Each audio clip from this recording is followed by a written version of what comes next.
पिछले एपिसोड में मैंने आपको बताया था कि किस तरह से अरुण गवली और डी कंपनी के बीच में गैंगवार शुरू हुई थी। क्या थी उनकी दुश्मनी की वजह, ये मैंने आपको बताया था, लेकिन उसमें कुछ तथ्य मैंने गलत बताए थे, तो वो इस एपिसोड में मैं आपको बिल्कुल सही करके बताता हूँ। मैंने आपको बताया था कि सतीश राजे की वजह से वो दुश्मनी हुई थी, लेकिन दरअसल बात यह है कि सतीश राजे की वजह से वो दुश्मनी नहीं हुई थी। वो दुश्मनी हुई थी कि उस वक्त डी कंपनी में एक और शार्प शूटर था डी कंपनी का, जिसका नाम था शरद शेट्टी। इधर शरद शेट्टी और बीआरए जो गैंग थी उसमें था रमा नायक।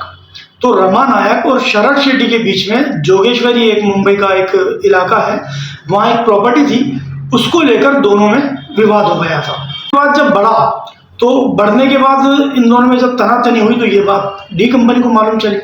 तो क्योंकि डी कंपनी के दोनों ही खास थे और दोनों ही के ताल्लुक डी कंपनी से थे, तो ये बात जब दुबई में पहुंची तो दुबई में डी कंपनी मतलब दाऊद इब्राहिम ने शरद शेट्टी और रमा नायक को उस प्रॉपर्टी के विवाद को सुलझाने के लिए इन दोनों को दुबई बुलाया। तो हेलो, अस्सलाम वालेकुम, नमस्कार, सत श्री अकाल। मैं राहत कुरैशी स्वागत करता हूं आप सब लोगों का सलाम इंडिया चैनल में।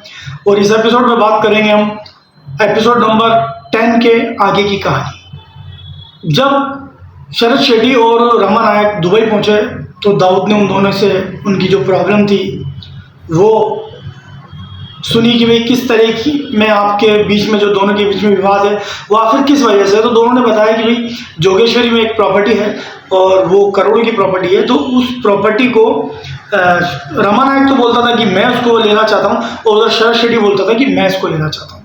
तो वहाँ दाऊद इब्राहिम ने क्या किया कि ये जो फैसला था वो शरद शेट्टी के पक्ष में कर दिया। मतलब दाऊद ने कहा कि भाई रमा नायक तुम इस मसले से हट जाओ और शरद शेट्टी को ये प्रॉपर्टी खरीदने दो, ये अपने लेवल पर उस प्रॉपर्टी का जो सॉल्यूशन है, जो भी उसका निपटारा है वो कर लेगा और तुम अब घर जाओ। दोनों को ये करके उसने वहां से विदा किया। लेकिन हुआ क्या कि शरद शेट्टी तो वहीं दुबई रुक गया और रमा नायक वहां से दुबई से मुंबई आ गया। जब वो मुंबई एयरपोर्ट पे पहुंचा तो यहाँ जो उस वक्त छोटा राजन डी कंपनी का शार्प शूटर था, उसने रमा नायक को रिसीव किया मुंबई एयरपोर्ट पर और वो उसको रिसीव करके सीधा उसको उसके घर छोड़ाया। तो जब उसके घर छोड़ाया तो जब वो वहाँ रात को सो रहा था रमा नायक, तो किसी उसके खास आदमी ने उसको इन्फॉर्मेशन दी कि छोटा राजन तुम्हें मार डालेगा और वो तुम्हें मारने का प्लान कर रहा है। ये बात रमा नायक को मालूम चली तो रमा नायक बड़ा शॉक्ड हुआ कि ये तो गलत हुआ। अब रमा नायक ने क्या किया कि वो जो प्रॉपर्टी का जो विवाद था, रमा नायक ने वहाँ ये बात फैला दी कि ये प्रॉपर्टी तो मैं ही लूँगा। और जो डी कंपनी ने जो एक फैसला सुनाया था शरद शेट्टी के पक्ष में, वो रमा नायक ने उसको नहीं माना और उसको खारिज कर दिया कि भाई मैं इस फैसले को नहीं मानूंगा और मैं तो ये प्रॉपर्टी जो है मैं ही लूँगा। अब ये बात जब डी कंपनी को पता चली तो उन्होंने छोटा राजन को आदेश दिया कि भाई रमा नायक को रास्ते से हटा दो, क्योंकि शरद शेट्टी हमारा खास आदमी है। छोटा राजन रमा नायक को मारने के लिए निकल पड़ा।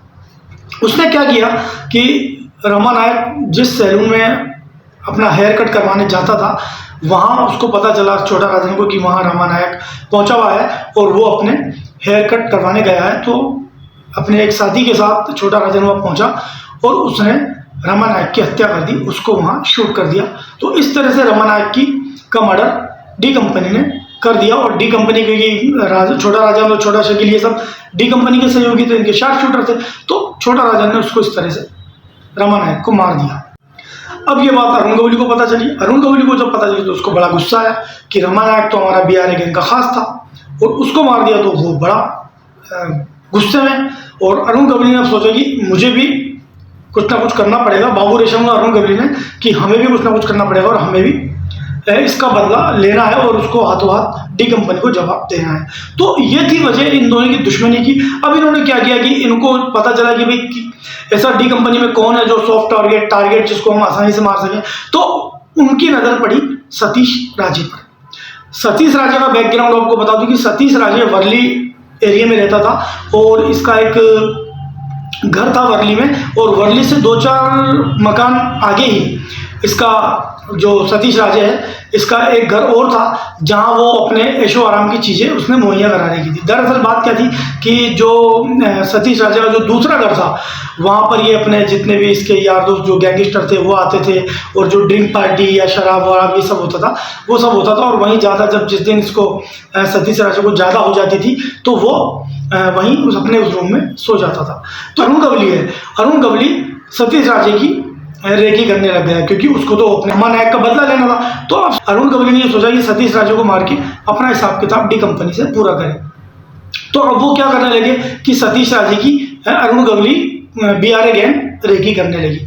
और रेकी करते हुए उन्होंने ये देखा कि जब भी ये जो रात को लेट नाइट दारू वारू पी करके वहाँ सो जाता था सतीश राजे अपने घर पर, तो वहाँ से ये सुबह अर्ली मॉर्निंग निकलता था, क्योंकि अर्ली मॉर्निंग ये मॉर्निंग वॉक भी करता था। और मॉर्निंग वॉक करने के बाद ये अपने जो स्विमिंग पूल था जहाँ पर सी रॉक होटल में, वहाँ स्विमिंग करने भी जाता था।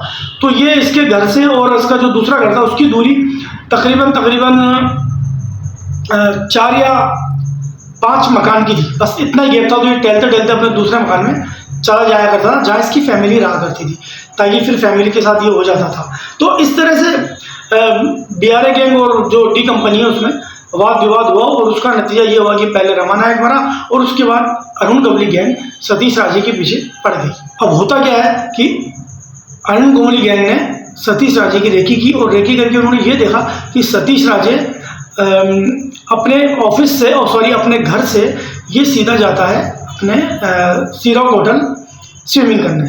तो सुबह सुबह का वक्त था और ये अपनी गाड़ी में जो उसकी स्कॉट होंडा थी सतीश राजे की, और सतीश राजे का क्योंकि दबदबा था, क्योंकि ये नूरा का दोस्त था और नूरा इसको भाई की तरह मानता था। तो नूरा जब इसको भाई मानता था, दाऊद इब्राहिम का भाई जो छोटा था नूरा खासकर, वो जब इसको सतीश राजे को भाई मानता था तो दाऊद इब्राहिम भी इसको छोटा भाई मानता था। तो इस तरह से सतीश राजे जो था उसके बड़े हल्ले उल्ले, क्योंकि भाई ये डी कंपनी का खास है और नूरा का दोस्त है, तो नूरा इसको भाई मानता है। तो उसकी भी थोड़ी चलने लगी थी, और वो भी थोड़ी बोल बचन टाइप आदमी सतीश राजे, कि वो जहाँ भी बैठता था कुछ भी बोल बचन कर देता था। तो उसने बोल बचन में ये भी कह दिया कि भाई हमारा जो मामला है वो डी कंपनी देख लेगी अरुण गवली का। तो अरुण गवली को एक तरह की ये भी टशन सतीश राजे ने हमारे बारे में क्या क्या बोला। अब उन्होंने इसको, क्योंकि सतीश राजे उनके लिए सॉफ्ट टारगेट था और वो उसको मारना चाहते थे, तो इन्होंने सतीश राजे का पूरा जो रेकी वेकी की, और उन्होंने ये देखा कि सतीश राजे डेली अर्ली मॉर्निंग अपने घर से निकलकर सी रॉक होटल स्विमिंग करने जाता है। तो ये 2 मोटरसाइकिल में 4 लोग, और उन्होंने सतीश राजे का पीछा किया। और जैसे ही सिग्नल पे सतीश राजे की गाड़ी रुकी, कार रुकी, एक आदमी ने हथौड़े से उसके जो ड्राइविंग सीट की तरफ जो शीशा होता है उस शीशे पे चोट की। तो चोट करते उसमें शीशा टूट गया, और दूसरा जो शार्प शूटर था उसने पीछे से आके सतीश राजे को गोलियों से भून डाला। तो इस तरह से अरुण गवली ने सतीश राजे को मार के रमा नायक का बदला लिया। तो इनकी गैंगवार इस तरह से शुरू हो गई और इनके बीच में खूनी खेल स्टार्ट हो गया। तो इस तरह से BRA गैंग और डी कंपनी की दुश्मनी की शुरुआत हुई। आगे एपिसोड में हम इससे आगे ही कहानी आपको बताएंगे। तो जब तक आप मेरे इस चैनल को लाइक कीजिए, शेयर कीजिए, सब्सक्राइब कीजिए और मेरे एपिसोड को देखिए।